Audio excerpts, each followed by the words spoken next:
والجاری ذی القربی والجار الجنوبی، تم اپنے قریب کے پڑوسیوں کے ساتھ بھی اچھا سلوک کرو اور جو دور کے پڑوسی ہیں ان کے ساتھ بھی اچھا سلوک کرو۔ سورہ نساء آیت نمبر 36۔ تفسیرات احمدیہ میں لکھا ہے کہ قریب کے پڑوسی سے مراد یہ ہے جو پڑوسی بھی ہو آپ کا اور رشتہ دار بھی ہو، اور پھر دور کے پڑوسی وہ ہے جو پڑوسی تو ہو لیکن رشتہ دار نہ ہو، ایک بات۔ دوسری بات یہ لکھی ہے کہ قریب کے پڑوسی سے مراد یہ ہے جس کا گھر آپ کے گھر سے متصل ملا ہوا ہو، اور دور کے پڑوسی سے مراد یہ ہے جس کا گھر ہو تو اسی محلے میں لیکن آپ کے گھر سے دور ہو۔ اور پھر تیسری بات تفسیرات احمدیہ میں یہ لکھی ہے کہ قریب کے پڑوسی سے مراد یہ ہے جو پڑوسی بھی ہو اور مسلمان بھی ہو، اور دور کے پڑوسی سے مراد یہ ہے جو پڑوسی تو ہو، ہمسایہ تو ہو لیکن مسلمان نہ ہو۔ تو فرمایا تم قریب کے پڑوسیوں کے ساتھ اور دور کے پڑوسیوں کے ساتھ اچھا سلوک کرو۔ حضور نبی اکرم صلی اللہ تعالی علیہ وآلہ وسلم کے غلاموں، نبی کریم صلی اللہ تعالی علیہ وآلہ وسلم کے صحابی ہیں عبداللہ بن عمر، ان کا نام ہے۔ عبداللہ بن عمر رضی اللہ تعالی عنہ کے گھر ایک بکری ذبح ہوئی۔ سو جب بکری کو ذبح کیا تو آپ نے ایک بار نہیں 2 بار پوچھا کہ پڑوسیوں کے گھر بھی کچھ بھیجا ہے، اپنے ہدیہ بھیجا ہے، کچھ گوشت کا حصہ وہاں بھی بھیجا ہے۔ اور ان کے پڑوس میں جو رہتے تھے وہ یہودی تھے۔ فرمایا یہودی پڑوسی کے ہاں بھی کچھ بھیجا ہے، کیوں؟ عبداللہ بن عمر نے کہا کہ میں نے رسول اللہ صلی اللہ تعالی علیہ وسلم کو فرماتے ہوئے سنا کہ جبرائیل امین نے اس قدر مجھے پڑوسیوں کے حقوق کے متعلق وصیت کی کہ میں یہ گمان کرنے لگا کہ انہیں وارث بھی بنایا جائے گا، ہمارا وارث ٹھہرایا جائے گا۔ اس قدر پڑوسیوں کے حقوق کو بیان کیا۔ اور یہی نہیں، یہ حدیث پاک جو ابھی آپ کے سامنے عرض کر چکا ہوں بخاری، ترمذی، ابو داؤد اور ابن ماجہ میں موجود ہے۔ اور پھر جامع ترمذی کے ایک حدیث پاک عرض کروں، عبداللہ بن عمر رضی اللہ عنہما ہی راوی ہے۔ حضور نبی اکرم صلی اللہ تعالی علیہ وآلہ وسلم نے ارشاد فرمایا کہ جس آدمی کی دوست اس کو اچھا کہ جو شخص اپنے دوستوں کی نزدیک اچھا ہو تو اللہ کے نزدیک بھی اچھا ہوتا ہے، اور جو شخص اپنے پڑوسیوں کے نزدیک اچھا ہو، نبی رحمت صلی اللہ تعالی علیہ وآلہ وسلم نے ارشاد فرمایا وہ شخص اللہ کے نزدیک بھی اچھا ہوتا ہے۔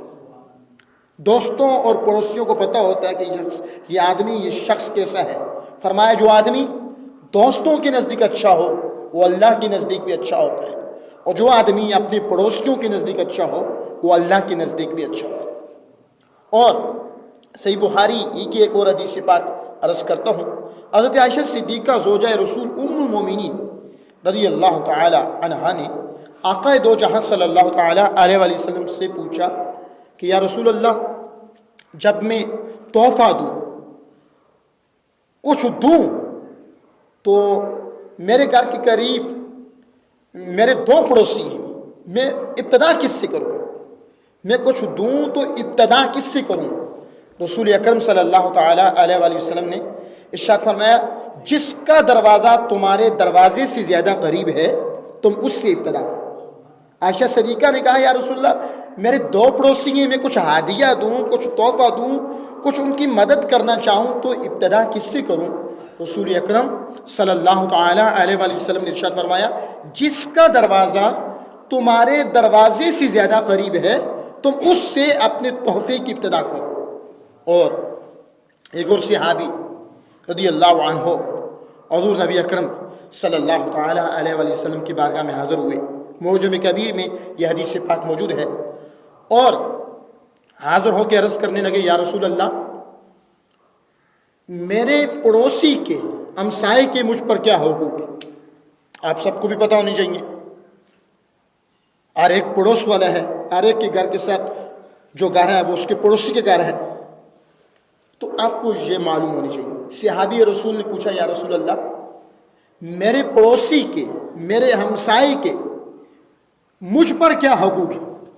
نبی رحمت صلی اللہ تعالیٰ علیہ وآلہ وسلم نے ارشاد فرمایا جب وہ بیمار ہو جائے تو اس کی عیادت کر, بیمار پرسی کر, اس کا جا کے حال پوچھ. اور حضور علیہ الصلوۃ والسلام نے ارشاد فرمایا کہ جب وہ مر جائے, تیرا پڑوسی جب مر جائے تو اس کے جنازے میں شریک ہو. اور پھر فرمایا کہ جب اسے قرض چاہیے ہو تو اس کو قرض دے. نبی رحمت صلی اللہ علیہ وسلم نے ارشاد فرمایا جب تو اپنے پڑوسی کو بدحالی میں دیکھے, اس کے برے حالات کو دیکھے کہ وہ برا ہے تو اس پہ پردہ ڈال دے, ستر کر دے, پردہ ڈال دے. یہی نہیں, اللہ کے حبیب صلی اللہ علیہ وسلم نے ارشاد فرمایا کہ جب تو اس میں بلائی دیکھے, کوئی اچھی بات دیکھے, کوئی اچھا کام اس نے کیا ہے, کوئی اس نے کامیابی کا سفر طے کیا ہے تو اس کو مبارکباد دے, اس کو مبارکباد دے. اور فرمایا کہ جب وہ کسی مصیبت میں گرفتار ہو جائے, کسی مصیبت میں جا گرے, کوئی مصیبت اس کو آ جائے تو جا کے اس سے تعزیت کر. اور یہی نہیں, حضور نبی اکرم صلی اللہ علیہ وسلم کے غلام حضور علیہ الصلوۃ والسلام نے فرمایا تو اپنے گھر کی عمارت, بلڈنگ, اس کے گھر سے بلند نہ کر کہ اس کی ہوا رک جائے. جو ہوا اس تک پہنچنی تھی, تیری بڑی عمارت کی وجہ سے وہ ہوا کہیں رک نہ جائے تو اپنے گھر کی عمارت بھی اس کے گھر سے بلند نہ کر. اس قدر رسول اللہ صلی اللہ تعالی علیہ وآلہ وسلم نے پڑوسیوں کے حقوق کو بیان کیا. لیکن سوال یہ ہے کہ کتنے لوگ ہیں جو پڑوسیوں کے حقوق ادا کرتے ہیں, اور کتنے لوگ ہیں جنہیں پڑوسیوں کے حقوق کا علم ہے, پتہ ہے. ہمارے بہت سے لوگ نمازیں پڑھ رہے ہوتے ہیں, حج پہ جاتے ہیں, عمرہ کرنے کی سعادت نصیب ہوتی ہے, بڑے بڑے نیک کام کر رہے ہوتے ہیں, لیکن جو حقوق العباد ہیں, بندوں کے حقوق, انہیں پتہ ہی نہیں ہوتا کہ معاشرے میں جو غریب لوگ ہیں ان کے کیا حقوق ہیں, بے سہارا لوگ ہیں ان کے کیا حقوق ہیں, یتیم ہیں, مساکین ہیں, قریب اور دور کے جو پڑوسی ان کے کیا کیا حقوق ہیں, لوگوں کو پتہ ہی نہیں ہوتا. جب پتہ نہیں ہوگا تو ان حقوق کی ادائیگی کیسے ہوگی؟ حضور نبی رحمت صلی اللہ تعالیٰ علیہ وآلہ وسلم نے ارشاد فرمایا حضرت ابو ذر غفاری سے کہ جب تم سالن بناؤ تو شوربہ زیادہ کر دو, جب تم سالن بناؤ تو شوربہ زیادہ کر دو, کچھ شوربہ اپنے پڑوس میں بھی دے دو.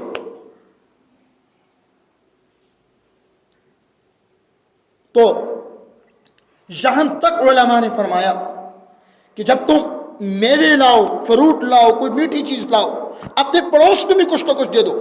اگر تم اتنے کنجوس ہو, اتنے سنگ دل اور اتنے سخت دل ہو, پڑوس میں نہیں دے سکتے ہو, تو پھر ان کے بچوں کے سامنے یہ چیزیں لے کے نہ جائے گا کہ اس سے وہ رنجیدہ ہوں گے, ان کو رنج ہوگا, غم ہوگا, تکلیف پہنچے گی. تو ان کے بچوں کے سامنے سے پھر یہ چیزیں ان کے سامنے لے کے اپنے گھر میں نہیں لے کے جایا کرو, چھپا کے جایا کرو. اگر اتنے کنجوس ہو کہ ان کو دے نہیں سکتے ہو, ان کے سامنے لاؤ گے, ان کو دو گے بھی نہیں, تو ان کی اور ان کے بچوں کی دل آزاری ہوگی. اور فی زمانہ تو لوگ اگر پڑوس میں کوئی امیر شخص ہے, وہ بیمار ہو جائے تو اس کی عیادت کے لیے بھی جاتے ہیں.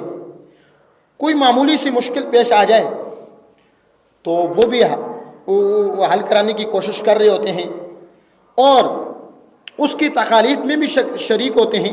لیکن پڑوس میں کوئی غریب شخص رہ رہا ہے, اس کو پوچھتے تک نہیں کہ بھائی اس نے ہمارے کب کام آنا ہے. کام آنے کی لالچ رکھنی ہی نہیں ہے, یہ حس رکھنی ہی نہیں کہ وہ تمہارے کب کام آئے گا. تم سے شریعت نے یہ تقاضا کیا ہے, اسلام نے یہ تقاضا کیا کہ تم نرمی کے ساتھ ان سے پیش آؤ, اچھے رویے کے ساتھ پیش آؤ, حسن اخلاق کے ساتھ پیش آؤ.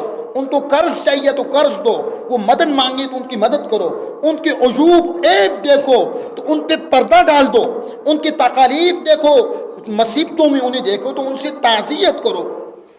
یہ اسلام کا تقاضا ہے, یہ اللہ کے حبیب صلی اللہ تعالی علیہ وآلہ وسلم نے فرمایا ہے. یہی نہیں, حضور نبی اکرم صلی اللہ تعالی علیہ وآلہ وسلم نے قسم اٹھائی, اور ایک بار نہیں, حضور علیہ الصلوۃ والسلام نے 3 بار قسم اٹھائی. کتنی بار قسم اٹھائی؟ 3 بار.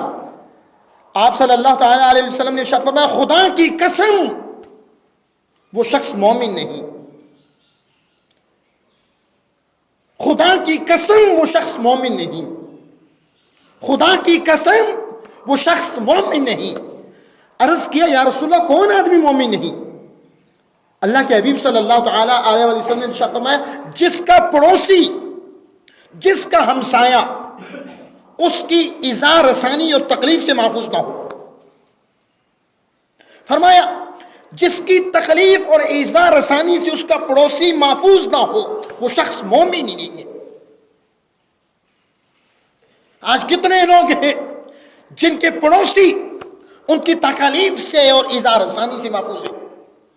کتنے لوگ ہیں جو گھروں میں فروٹ اور میوہ اور میٹھی چیزیں لاتے ہیں, کچھ نہ کچھ پڑوس میں بھی دیتے ہیں. رسول اللہ نے فرمایا سالن بناؤ تو شوربہ زیادہ کر دو, کچھ نہ کچھ پڑوس میں دے دو. لیکن لوگ دیگر حقوق اللہ ادا کر رہے ہوں گے, لیکن جو بندوں کے حقوق ہیں خدا کے بندوں کو پتہ ہی نہیں. نبی رحمت صلی اللہ تعالی علیہ وآلہ وسلم نے ارشاد فرمایا, جو شخص خود پیٹ بھر کے کھائے رات گزارے, جو آدمی پیٹ بھر کے رات گزارے اور اس کے علم میں ہو, وہ جانتا ہو کہ اس کا پڑوسی بھوکا ہے, اللہ کے حبیب نے فرمایا اس کا مجھ پر ایمان ہی نہیں ہے, اس شخص کا مجھ پر ایمان نہیں. جو خود پیٹ بھر کے کھائے اور رات گزار دے, اس کا جو پڑوسی ہے وہ پڑوسی بھوکا ہو اور یہ شخص جانتا ہو, فرمایا اس کا مجھ پر ایمان ہی نہیں, وہ بھی مومن نہیں ہے. ایمان کی تکمیل چاہتے ہو, قریب کے پڑوسی ہوں یا دور کے پڑوسی ہوں, وہ رشتہ دار پڑوسی ہوں یا غیر رشتہ دار پڑوسی ہوں, وہ کافر پڑوسی ہوں یا مسلمان پڑوسی ہوں, وہ نیک پڑوسی ہوں یا گناہگار پڑوسی ہوں, ان کے ساتھ حسن سلوک سے پیش آؤ. وہ گناہگار ہیں تو آپ سے نہیں پوچھا جائے گا, وہ یہودی ہی کیوں نہ ہو آپ سے نہیں پوچھا جائے گا کہ وہ یہودی کیوں ہے, آپ سے آپ کے اعمال کے بارے میں پوچھا جائے گا. وہ کافر ہی کیوں نہ ہو آپ سے ان کے کفر, ان کی عیسائیت, ان کی یہودیت, ان کے برے اعمال اور ان کے گناہگار ہونے کے معاملے میں آپ سے کوئی سوال نہیں ہونا. آپ سے یہ سوال ہوگا آپ نے ان کے ساتھ کیا رویہ کیا, آپ کس انداز سے پیش آئی ان کے ساتھ, آپ سے ہی پوچھا جائے گا. فرمایا حسن سلوک پڑوسیوں کے ساتھ فقط یہی نہیں کہ وہ تکلیف پہنچائیں تو تم صبر کرو, فرمایا نہیں, اگر وہ تکلیف پہنچائیں تم تکلیف بھی انہیں نہ پہنچاؤ اور ان کے ساتھ نرم رویہ رکھو. یہ نہیں کہ اینٹ کا جواب پتھر سے دو. اگر انہوں نے تکلیف پہنچائی ہے تو اس نے سلوک کا تقاضا یہ ہے کہ تم انہیں تکلیف نہ پہنچاؤ, ان کی تکلیف پہ صبر کرو, اور ان کے ساتھ اس نیت سے نیکی نہ کرو اس لالچ سے وہ بھی کریں گے, نہیں, اس نیت سے, اس پاکیزہ نیت سے, اس اخلاص سے, بری ہوئی نیت سے آپ حسن سلوک سے پیش آؤ کہ اللہ کے حبیب نے اور اللہ رب العزت نے ان کے ساتھ حسن سلوک کا معاملہ کرنے کا فرمایا ہے, ہمیں حکم دیا ہے. یہ نیت تو ہونی چاہیے. حضور نبی اکرم صلی اللہ تعالی علیہ وآلہ وسلم کے غلاموں, حضرت امام اعظم امام الائمہ کروڑوں حنفیوں کے امام, امام اعظم ابو حنیفہ حضرت نعمان بن ثابت رحمۃ اللہ علیہ, ان کے پڑوس میں ایک موچی رہتا تھا.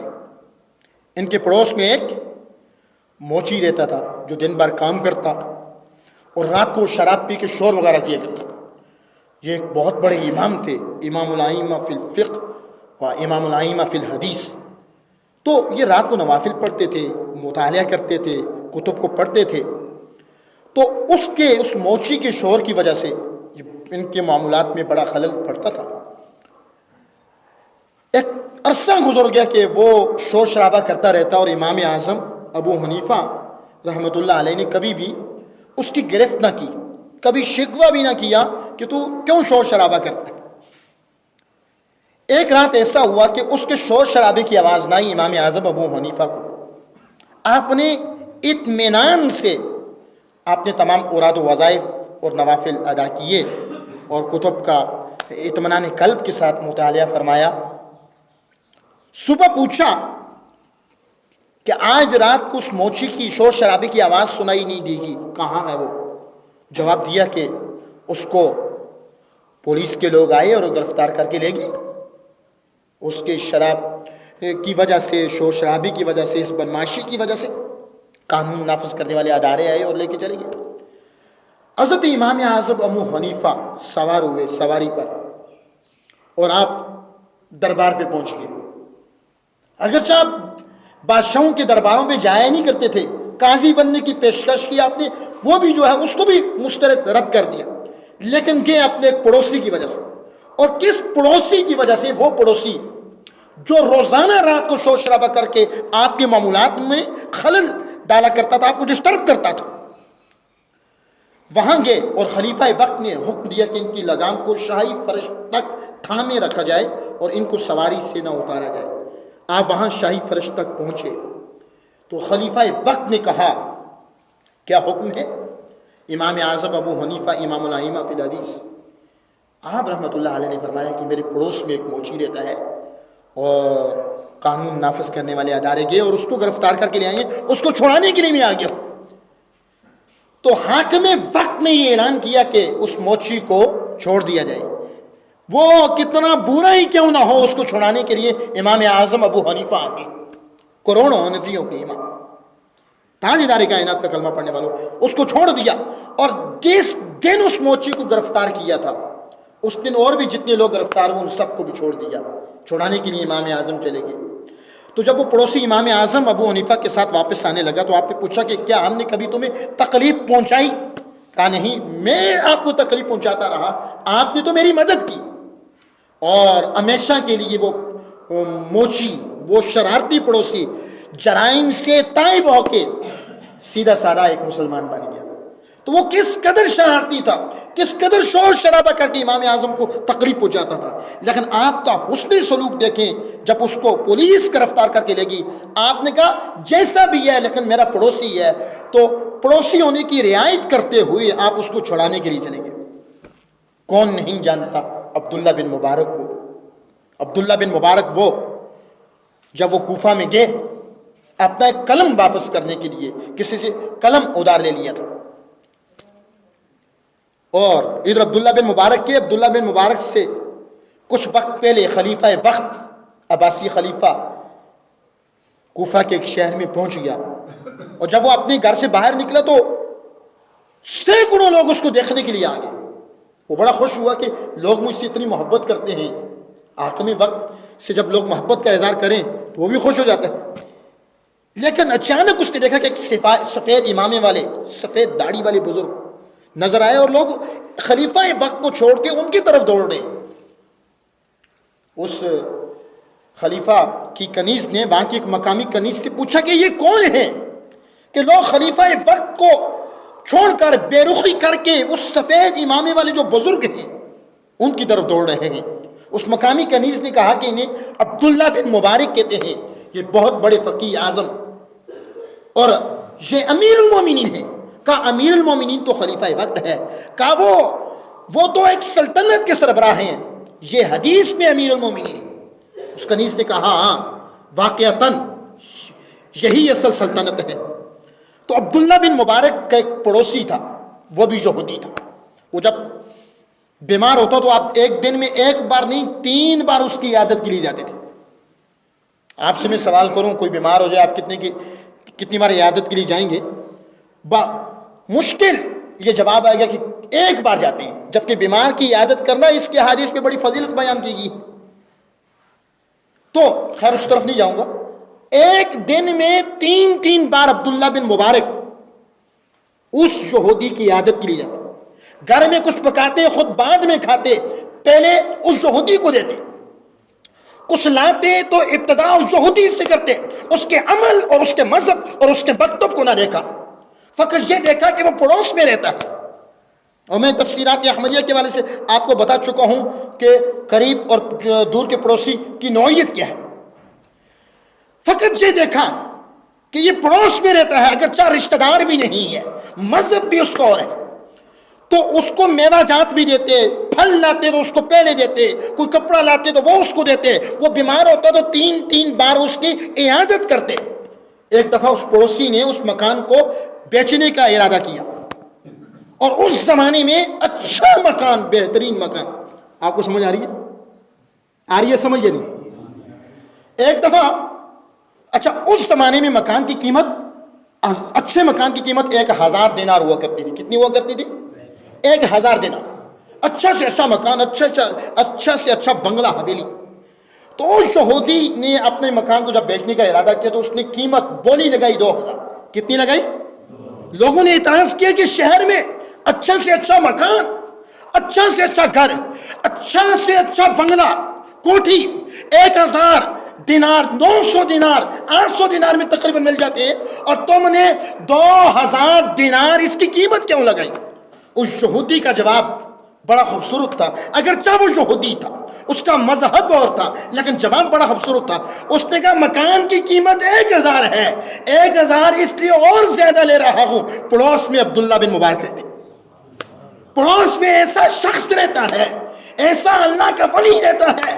میں بیمار ہو جاؤں، اگرچہ میں یہودی ہوں، وہ دن میں 3 بار مجھے پوچھنے آتا ہے، وہ جب کوئی چیز لاتا ہے تو میرے گھر میں بھیجتا ہے، وہ پڑوس کے ان سارے حقوق کا خیال رکھتا ہے جو اس نے دین اسلام میں پڑھ رکھے ہیں. فرمایا مکان کی قیمت تو 1000 ہے، 1000 دینار اس لیے زیادہ لے رہا ہوں، ایک اتنا نرم دل اور پڑوس کے حقوق کو سمجھنے والا اور ان کا خیال رکھنے والا عبداللہ بن مبارک پڑوس میں رہتا ہے. فرمایا 1000 دینار عبداللہ بن مبارک کے پڑوس بننے کا لے رہا ہوں. تو رسول اللہ صلی اللہ علیہ وآلہ وسلم کے غلاموں، پڑوس کے حقوق کا خیال رکھا کرو. حقوق اللہ کے ساتھ ساتھ حقوق الایمان جو بندوں کے حقوق ہیں ان کا بھی خیال رکھا کرو. میں اپنی گفتگو کو ختم کرتا ہوں. امام غزالی رحمۃ اللہ علیہ، حجت الاسلام امام غزالی علیہ رحمٰن نے احیاء العلوم میں کوئی 18 کے قریب پڑوس کے حقوق بیان کیے. ایک بات ہے، سنتے جائیں اور عمل بھی کرتے جائیں، سمجھ نہ آئے تو پوچھ لینا، اجازت ہے آپ کو. امام غزالی علیہ رحمہ فرماتے ہیں کہ پڑوسیوں کے ساتھ سلام میں پہل کر. پہلا حق یہ بیان کرتے ہیں، جب تو ویسے بھی سلام میں پہل کرنی چاہیے. فرمایا جب تو پڑوسی سے ملے تو سلام میں پہل کر، بے رخی کرنے میں یا منہ اس کے رخ پھیرنے میں پہل نہ کر، اس کو تقریب پہنچانے میں پہل نہ کر، سلام میں پہل کر. امام غزالی احیاء العلوم میں اس چیز کو بیان کرتے ہیں. اور دوسری بات وہ بیان کرتے ہیں کہ ان کے ساتھ طویل گفتگو نہ کر، لمبی گفتگو نہ کر. لوگ بڑے ماہر ہوتے ہیں دوسروں کا حالات جاننے کے لیے، کیسے کیا بات کرتے ہیں، بات نکلوانے کے لیے. اور کچھ لوگ علم شناس کے ماہر بھی ہوتے ہیں، وہ لوگوں کی چہروں کو بھی پڑھ لیتے ہیں، کون کس اعتبار سے کیا بات کر رہا ہے. فرمایا ان سے طویل گفتگو نہ کر. اور تیسرا حق امام غزالی نے احیاء العلوم میں بیان فرمایا کہ ان کے حالات کے بارے میں زیادہ سوال نہ کر. اپنے حالات کی فکر کر، ان کے حالات کے بارے میں زیادہ سوال نہ کر. اور امام غزالی فرماتے ہیں کہ چوتھا حق، جب وہ بیمار ہوں تو ان کی عیادت کر. جب تیرے پڑوسی، جب تیرے ہمسائے بیمار ہوں تو ان کی عیادت کر. اور پانچویں بات وہ یہ بیان فرماتے ہیں، پانچواں حق، کہ جب وہ مصیبت کے وقت، جب وہ مصیبت میں جائیں، کوئی مصیبت ان پہ آ جائے تو ان سے تعزیت کر، ان کا دکھ جا کے باندھ. اور چھٹی بات یہ بیان کرتے ہیں کہ مشکل وقت میں ان کا ساتھ دے. تیرا پڑوسی ہے، مسلک اور مکتب اور مذہب کی ایک طرف رکھ. اگر وہ تیرا پڑوسی ہے تو کوئی مشکل وقت آ گیا ہے تو مشکل وقت میں تو ان کی کیا کر، مدد کر، ان کے کام.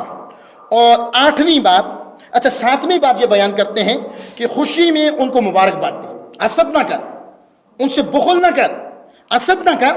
کوئی ان کو اللہ تعالیٰ نے کسی نعمت سے نوازا ہے، کوئی ترقی کے سفر انہوں نے طے کر لیا، جا کے مبارکباد دے.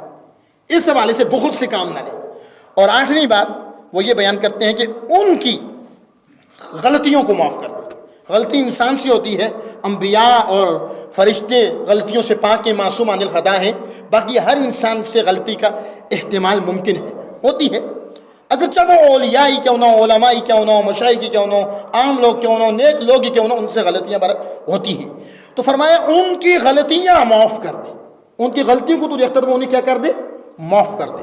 اور اگلی بات وہ بیان کرتے ہیں 9، اپنے گھر کی چھت پر سے ان کی گھر کی چھت مت جھانک، اپنے گھر کی چھت پہ چڑھ کے ان کے گھر میں مت جھانک، ان کے گھر میں نہ دیکھ۔ یہ بھی فرمایا ایک پڑوسی کا حق ہے۔ اور اس کے بعد وہ بیان فرماتے ہیں کہ ان کی دیوار پر شہتیر رکھ کر، ان کے پرنالے میں پانی گرا کر، ان کے صحن میں مٹی وغیرہ ڈال کر انہیں تکلیف نہ دے۔ یہ 10ویں بات۔ اور 11واں حق امام غزالی علیہ رحمہ نے بیان فرمایا کہ ان کے گھر کے راستے تنگ نہ کر، پڑوسیوں کے گھر کے راستے تنگ نہ کر۔ اور 12ویں بات وہ بیان فرماتے ہیں کہ جو کچھ وہ اپنے گھر میں لے جا رہے ہیں ان پر نظر نہ کر، ان پہ نظر نہ رکھ۔ وہ کوئی چیز کچھ اپنے گھر لے کے جا رہے ہیں تو ان پہ نظر نہ گاڑ، ان پہ نظر نہ رکھ۔ اور 13ویں بات امام غزالی نے بیان کیا، اگر ان کے عیوب اس پر ظاہر ہوں تو ان کو چھپا۔ ہر انسان میں یا کوئی بھی انسان ایسا نہیں ہے جو یہ کہ میں غلطی سے بات کروں، انسان خطا کا پتلا ہے۔ فرمایا اگر پڑوسیوں کے عیوب تجھ پر ظاہر ہو جائیں تو ان کی تشہیر نہ کر کہ اس میں یہ ہے بھائی، یہ ان پہ پردہ ڈال دے، ان کو چھپا دے۔ اور 14ویں بات امام غزالی نے یہ بیان کی، اگر کوئی حادثہ پیش آ جائے تو جا کے ان کی مدد کر، انہیں کوئی حادثہ پیش آ جائے تو ان کی مدد کر۔ اور اس کے بعد 15ویں بات امام غزالی نے یہ بیان کی کہ پڑوسیوں کی غیر موجودگی میں ان کے گھر کی حفاظت کرنے میں غفلت نہ کر۔ پڑوسی موجود نہیں ہے، ان کی غیر موجودگی میں ان کے گھر کی حفاظت کرنے میں تو غفلت سے کام نہ لے۔ یہ بھی امام غزالی نے فرمایا کہ یہ حق ہے ایک پڑوسی کا دوسرے پر۔ اور 16ویں بات، ان کی عورتوں کے سامنے نظریں نیچی رکھ، نظروں کو جھکائے رکھ۔ اور 17ویں بات جو بیان کی وہ یہ کہ ان کے خلاف کوئی بات نہ سن۔ اور 18ویں بات، دین و دنیا کے ہر معاملے میں ان کی رہنمائی، ضرورت ہو تو ان کی تو رہنمائی کرتا رہے۔ تو یہ پڑوسیوں کے کچھ حقوق اور رسول اللہ صلی اللہ علیہ وسلم کی احادیث مبارکہ اور امام غزالی کے کچھ اقوال آپ کی سماعتوں کے نظر کیے۔ اللہ تعالیٰ ہم سب کو عمل کرنے کی توفیق عطا فرمائے۔ وما علینا الا البلاغ المبین۔